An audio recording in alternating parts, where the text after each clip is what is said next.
Happy birthday भैया। नमस्कार दोस्तों, बहुत स्वागत है आपका भोजपुरी यूपी बिहार में। पावर स्टार पवन सिंह ले लो पुदीना 2।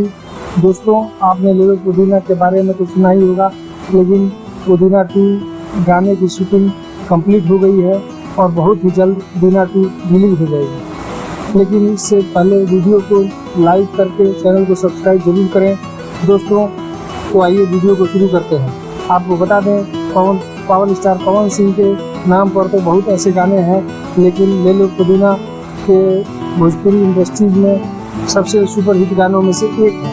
दोस्तों, इस गाने का पार्ट 2 लाया जा रहा है, जिसका नाम ले लो पुदीना 2 है।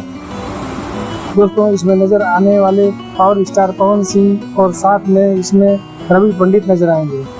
और जो इस गाने को लिखे हैं रोशन सिंह विश्वास जी ने, और म्यूजिक प्रियांशु सिंह का होने वाला है। इस गाने का बजट दोस्तों 1 करोड़ से ज़्यादा बताया जा रहा है और हो सकता है कि ये गाना वेव म्यूजिक से रिलीज होगा।